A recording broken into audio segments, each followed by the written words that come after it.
Room 1046 was locked from the outside, but when they opened the door, a man was inside, alone, barely alive, whispering, "Nobody did this to me." And that's when the real fear started. Because if nobody was in that room, then whatever got to him, whatever broke him, was still hiding somewhere in that silence.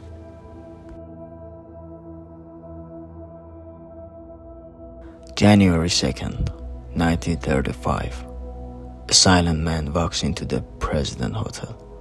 No bags, no suitcase, nothing but a comb, a toothbrush, and a face so drained and hollow it looked like he hadn't slept in days, maybe weeks. He signed the register, Roland T. Owen. He asks for the 10th floor, room 1046. He takes the elevator up alone, expression frozen, eyes fixed on the floor. Less than 48 hours later, those same eyes would be swollen, blood-filled, and staring at nothing behind a door no one should have been able to lock.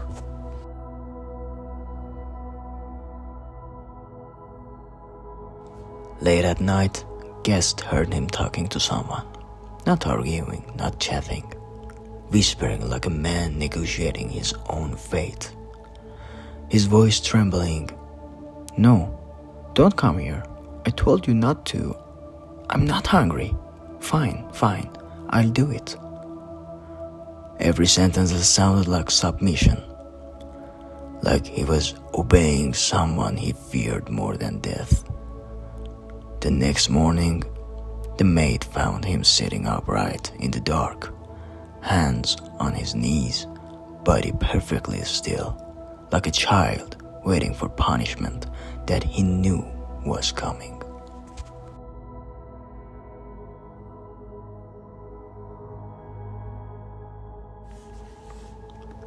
January 4th. A bellboy went up because the phone had stopped working. He knocked. No answer. He tried the handle. The door was locked from the outside. Someone had locked it after leaving. He assumed the room was empty until a voice from inside, thin and hollow, said, "Come in." He opened the door and froze where he stood. Owen was in the middle of the room, naked, on his knees, bent forward like he was being trying to crawl away. His skull was split open, blood dark, dried and smeared, covered the walls in long dragging strikes, as if someone had grabbed him by the hair and slammed him again and again. The ceiling, the sheets, the towels, every surface had his blood on it. The bellboy's voice shook. "Sir, what's happened?" Owen slowly turned his head, so slowly it looked painful. Eyes half open, unfocused, and whispered, "I fell against the bathtub." He hadn't, not even close.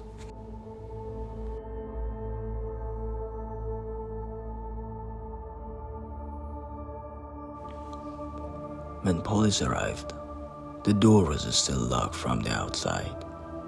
Inside, they found wrist cut raw from cord, ankle bruised with the shape of rope, deep marks carved around his neck, multiple stab wounds, skull fractures, ribs crushed, lungs pierced and filling with blood.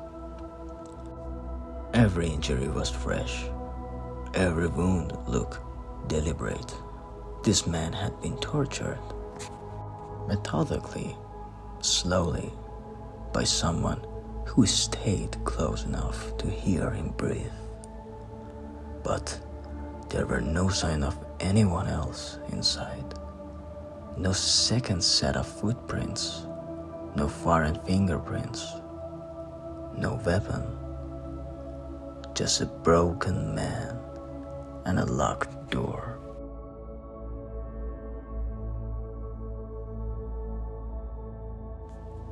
As they carried him to ambulance, the detective leaned down. "Who did this to you?" Owen's lips trembled, barely moving. He whispered, "Nobody." A pause, then even softer, almost obedient. "I fell." The same lie, repeated like he had been forced to rehearse it. He died at a hospital without ever breaking that lie.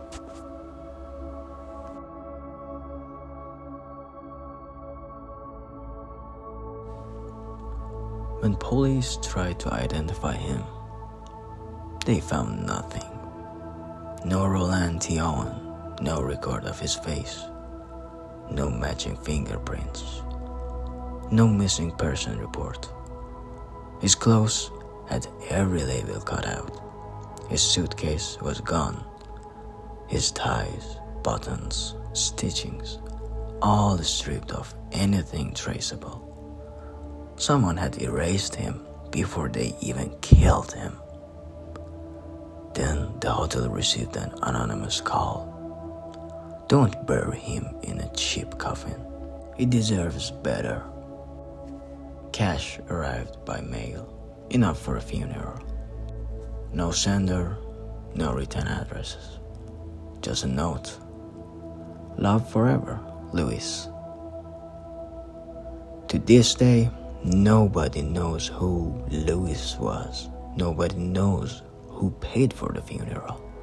Nobody knows what Owen was running from, or who he was waiting for in the dark.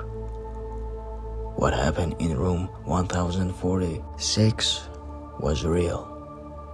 And the truth, the real truth, never made it out of that room.